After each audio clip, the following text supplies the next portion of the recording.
በስመ አብ ወወልድ ወመንፈስ ቅዱስ አሃዱ አምላክ አሜን። በመላው ዓለም የምትገኙ በክርስቶስ ክርስቲያን በወልድ ውሉዳን ተብላችሁ የተሰየማችሁ አእይንተ እግዚአብሔር አበው ካህናት፣ አሃው ዲያቆናት፣ የቤተ ክርስቲያን ጌጦቿ ምእመናን፣ አባቶቼ፣ እናቶቼ፣ ወንድሞቼና እህቶቼ፣ እግዚአብሔር አምላክ የሚወዳችሁ ሕፃናት ጭምር የአብ ጸጋ የወልድ ቸርነት የመንፈስ ቅዱስ ኅብረት አንድነት በሁላችን ላይ አድሮ ይኑርልን። ሰላምታዬ ለሁላችሁም ይድረሳችሁ። እንደምን አላችሁ? ሊቀ ሐዋርያት ቅዱስ ጴጥሮስ በአንደኛ መልእክቱ ምዕራፍ 3 ቁጥር 15 ላይ እንዲህ ይላል፣ ለሚጠይቋችሁ ሁሉ መልስ ለመስጠት ዘወትር የተዘጋጃችሁ ሁኑ።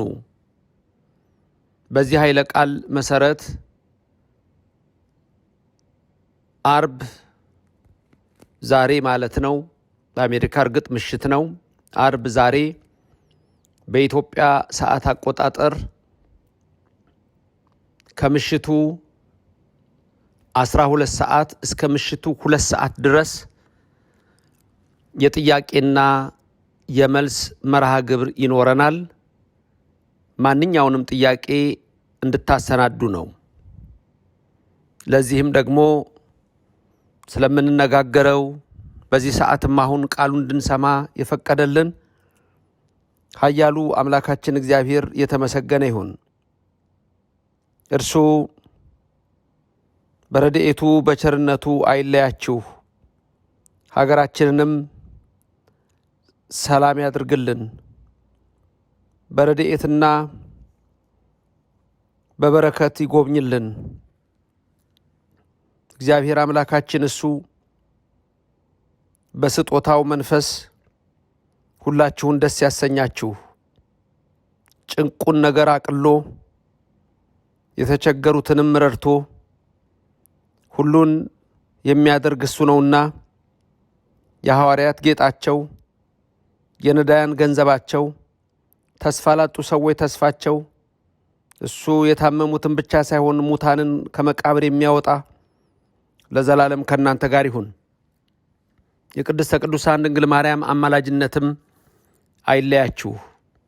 ሁል ጊዜ ደግሞ ላይክ በማድረግ ሼር በማድረግ ይሄ ቃል ለብዙዎች እንዲደርስ የምታደርጉ ወገኖች በጠቅላላ የምህረት አምላክ ሁልጊዜ ከእናንተ ጋር ይሁን። ነገስታቱን በወጋቸው ጊዜ ከአብርሃም ጋር የነበረ ከእናንተ ጋር ይሁን። ይስሐቅንም ከመታረድ ያዳነው እናንተንም ከክፉ ነገር ይሰውራችሁ። በምታደርጉት ነገር ሁሉ እግዚአብሔር ያዕቆብን በመንገድ ሁሉ እንደመራው በሕይወታችሁ ይምራችሁ። የሰው ሁሉ ልቡና ወደ እግዚአብሔር እንዲመጣ አድርጋችኋል ቃሉን በማዳረስ። ዛሬም ያለውን የጥያቄና መልስ መርሃ ግብር ሁላችሁም ሰዓቱን አውቃችሁ እንድትነግሩ ነው። በኢስት ኮስት አቆጣጠር በአሜሪካን ሀገር በዋሽንግተን ዲሲ ኤሪያ አካባቢ አቆጣጠር ከ11 ኤኤም እስከ 1 ፒኤም ድረስ ነው። የ2 ሰዓት የጥያቄና መልስ ሙሉ መርሃ ግብር ነው የምናደርገው። ስለዚህ ይህንን እንድታቁት ነው። ወደ ቅዱስ ጴጥሮስ ልመለስ። ሁላችሁም ስለ እምነታችሁ ስትጠየቁ ለመመለስ ዝግጁ ናችሁ ሆይ? ምንድን ነው የምትመልሱት? የእግዚአብሔር ቃል ታነባላችሁ ሆይ? ታውቃላችሁ ሆይ? ይህን አስተውላችሁ መሄድ ይኖርባችኋል። ስለዚህ እግዚአብሔር እንደሚነግረን፣ ቅዱስ ጴጥሮስ እንደሚመሰክርልን እያንዳንዱ ሰው ስለሚጠየቀው መመለስ አለበት። የእግዚአብሔር ቃል እንዲህ ይላል በሊቀ ሐዋርያት ቅዱስ ጴጥሮስ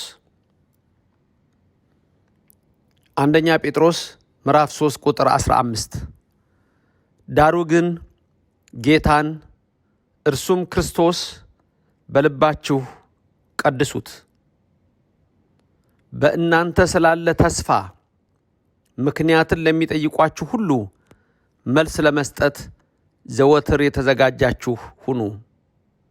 ነገር ግን በየዋህነትና በፍርሃት ይሁን። ቁጥር 16 በክርስቶስ ያለውን መልካሙን ኑሯችሁን የሚሳደቡ ሰዎች ክፉ እንደምታደርጉ በሚያሙበት ነገር እንዲያፍሩ በጎ ሕሊና ይኑራችሁ። ቁጥር 17 የእግዚአብሔር ፍቃድ እንዲህ ቢሆን ክፉ ስለማድረግ ሳይሆን በጎ ስለማድረግ መከራን ብትቀበሉ ይሻላችኋልና። ስለ ቃሉ አምላካችን እግዚአብሔር የተመሰገነ ይሁን። ኃይለ ቃሉን የወሰድነው ከቁጥር 15 ነው። አንደኛ ጴጥሮስ ምዕራፍ 3 ቁጥር 15። እዚህ ጋር ሐዋርያው የሚነግረንን ልብ በሉ ኦርቶዶክስ ክርስቲያኖች። አንደኛ ጌታ ኢየሱስ ክርስቶስን በልባችሁ ቀድሱት፣ ሁል ጊዜ አመስግኑት። በልባችሁ ታመሰግኑታላችሁ፣ በአፍ ታመሰግኑታላችሁ፣ በቃል ታመሰግኑታላችሁ፣ በቅዳሴ ታመሰግኑታላችሁ፣ በማህሌቱ በሳታቱ እናመሰግነዋለን፣ በመልኩ በዝማሬው እናመሰግነዋለን፣ በሁሉም እናመሰግነዋለን። ስለዚህ በእናንተ ስላለ ተስፋ ምን አይነት ተስፋ ነው ያለን? ኦርቶዶክሳውያን መንግሥተ ሰማያት እንገባለን የሚል ተስፋ አለን።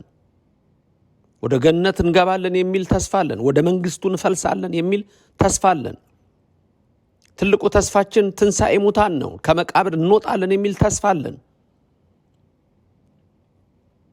ስለዚህ ይሄንን ተስፋችንን ደግሞ ምክንያታችንን ለሚጠይቁን ሰዎች ሐዋርያው ምክንያት ለሚጠይቋችሁ ሁሉ መልስ ለመስጠት ዘወትር የተዘጋጃችሁ ነው። ዘወትር ነው የሚለው፣ በየቀኑ በየዕለቱ። ስለዚህ አሁን በኋላ ለምናደርገው ጥያቄና መልስ ማታ ላይ በኢትዮጵያ አቆጣጠር ከ12 ሰዓት እስከ 2 ሰዓት ምን ያህል ዝግጁ ነን? ምን እንጠይቃለን? እናንተ ትጠየቃላችሁ፣ ምን ትመልሳላችሁ? ዘወትር መልስ ለመስጠት የተዘጋጃችሁ ሁኑ። ብዙዎች ይጠይቁናል። ስለ ቅዳሴው ይጠይቁናል፣ ስለ ማህሌቱ ይጠይቁናል፣ ስለ ሰዓታቱ ይጠይቁናል፣ ስለ ገድሉ ይጠይቁናል፣ ስለ ድርሳናቱ ይጠይቁናል፣ ስለ እምነታችን ይጠይቁናል፣ ስለ ሃይማኖታችን ይጠይቁናል። ኦርቶዶክስ ተዋሕዶ ቤተክርስቲያን ስንል ቅድስት ቤተክርስቲያን፣ ንጽሕት ቤተክርስቲያን፣ አንዲት ቤተክርስቲያን፣ ብሔራዊት ቤተክርስቲያን፣ አልፋም ዓለም አቀፋዊት ስለሆነችው ስለዚህ ቤተክርስቲያን ስንጠየቅ መልስ እንሰጣለን ወይ? ስለዚህ ብዙዎቻችሁ አዎ ትሰጣላችሁ። ይህንን ነው እንድናውቅ ቅዱስ ጴጥሮስ የሚነግረን። ዘወትር የተዘጋጃችሁ ሁኑ። ስትመልሱ ደግሞ በስድብ አይደለም፣ በየዋህነትና በፍርሃት ይሁን። እርግጥ አሁን ብዙዎች ሰዎች ስድብ ነው የሚወዱት። ስድብ ይወዳሉ፣ ስድብ ላይክ ያደርጋሉ፣ ስድብ ሼር ያደርጋሉ፣ ይሳደባሉ አብረው ማለት ነው። ያማሉ አብረው። አፋቸው የረከሰ ነው፣ ምላሳቸው በአፋቸው ውስጥ እንደ እባብ መርዝ ነው ይላል። እግራቸው ደም ለማፍሰስ ይሮጣል፣ እጃቸውም ደም ለማፍሰስ ይፈጥናል ይላል። አፋቸው እንደተከፈተ መቃብር ነው የሚለው። በጣም አስደንጋጭ የሆነ ቃል ነው ያለው። ምክንያቱም በተለይ በዚህ ትውልድ ላይ የደረሰውን ሲናገር ልበ አምላክ ዳዊት የነገረን በዚህ ትውልድ ፈጽሞ የሆነና የተደረገ ነገር ነው። ይሄንን ነው የሚናገረው። ስለዚህ ከዚህ ክፉ ዓለም ለመዳን እያንዳንዳችን ከእግዚአብሔር ጋር መሆን ይገባናል። እንደ ልበ አምላክ ዳዊትም ልንጸልይ ይገባናል። አቤቱ አድነኝ፣ ደግ ሰው አልቋልና፣ ከሰው ልጆች መተማመን ጎሏልና፣ እርስ በርሳቸው ከንቱ ነገር ይናገራሉ፣ በሽንገላ ከንፈር ሁለት ልብ ሆነው ይናገራሉ፣ የሽንገላን ከንፈሮች ሁሉ እግዚአብሔር ያጠፋቸዋል፣ ታላቅ ነገር የምትናገሩን ምላስ እግዚአብሔር ያጠፋል ይላል። ብዙዎች በስድብ ውስጥ ናቸው። ብዙዎች በርኩሰት ውስጥ ናቸው። ብዙዎች በክፋት ውስጥ ናቸው። ብዙዎች በተንኮል ውስጥ ናቸው። ብዙዎች በአድመኝነት ውስጥ ናቸው። ብዙዎች በእስረኝነት ውስጥ ናቸው። ብዙዎች በዓለም እስራት ተተብትበው ነው ያሉት። ሲናገሩም ደግሞ አይሸሽጉም። ኃጢአታቸውን ይናገራሉ፣ በደላቸውን ይናገራሉ ይላል። አያፍሩበትም። ክብራቸው በነውራቸው ነው ይላል። ክብራቸው ነውራቸው የሆነውን በፊልጵስዩስ 3:17 ይነግረናል ሐዋርያው። ምላሳችንን እናበረታለን፣ ከንፈራችን የኛ ነው፣ ጌታችን ማን ነው የሚሉ አሉ ይላል ወገኖቼ። ስለዚህ በመዝሙር 11 ላይ ልበ አምላክ ዳዊት የተናገረው በዚህ ትውልድ ላይ ሆኗልና በየዋህነትና በፍርሃት ይሁን። እውነት ነው። ስለ ቅድስት ቤተክርስቲያን ስትጠየቁ፣ ስለ ሃይማኖታችሁ ስትጠየቁ መልስ ሰጣላችሁ። መልሱን የምትሰጡት ግን በእውቀት ነው። ያለ እውቀት የሚሰጥ መልስ የለም። ያለ እውቀት መልስ ከሰጣችሁ እናንተም ተሳሳታላችሁ፣ ሰውንም ታሳስታላችሁ። ስለዚህ ማወቅ መጠየቅ እንዴት እጅግ ታላቅ ነገር ነው። በቆላሲስ ምዕራፍ 4 ቁጥር 6 ላይ ሐዋርያው እንዲህ ይላል፣ የተባረከው ሐዋርያ ለእያንዳንዱ እንዴት እንደምትመልሱ እንደሚገባችሁ ታውቁ ዘንድ ንግግራችሁ ሁልጊዜ በጨው እንደተቀመመ በጸጋ ይሁን ይላል። ምን ይመስላችኋል ኦርቶዶክሳውያን? ዛሬ በዩቲዩቡ፣ ዛሬ በቲክቶኩ፣ ዛሬ በፌስቡኩ፣ ዛሬ በሶሻል ሚዲያው፣ ዛሬ በኢንስታግራም ምንድነው ወጣቱ እያወራ ያለው? ምን ሲያወራ ይውላል? ምን ሲያይ ይውላል? የእግዚአብሔር ቃል ይጠይቃል። ምክንያቱም አንዳንዶች እኮ ንስሐ ሊገቡ ይችላሉ። እናንተ በቅንነትና በየዋህነት መልስ ከሰጣችሁ እኮ ከተያዙበት ወጥመድ ወጥተው ወደ አእምሯቸው ይመለሳሉ። ሁለተኛ ጢሞቴዎስ ምዕራፍ 2 ቁጥር 25 እና 26 ስታዩ ደግሞ ምናልባት እግዚአብሔር እውነትን ያውቁ ዘንድ ንስሐን ይሰጣቸዋልና ፍቃዱን ለማድረግ በዲያብሎስ ሕያዋን ሆነው ከተያዙበት ወጥመድ ወጥተው ወደ አእምሮ ይመለሳሉ ብሎ የሚቃወሙትን በየዋህነት ይቅጣ ነው የሚለው። በተለይ ለካህናት፣ በተለይ ለዲያቆናት፣ በተለይ ለመምህራን፣ ለአስተማሪዎች፣ ለምእመናንም ጭምር። ስለዚህ የምላስ መዘጋጀት፣ የአእምሮ ዝግጅት ከሰው ነው። መልስ ግን መንፈስ ቅዱስ ሲገባበት ነው። ሉቃስ 21 ቁጥር 14 ላይ ስለዚህ እንዴት እንድትመልሱ አስቀድማችሁ እንዳታስቡ በልባችሁ አኑሩት። ተመልከቱ።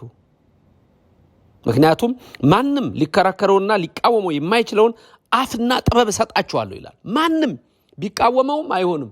ሊሳደብ ይችላል እንጂ አይቃወመውም። መልስ ሊሰጥ አይችልም። ማንም የማይቃወመውን አፍና ጥበብ እሰጣችኋለሁ።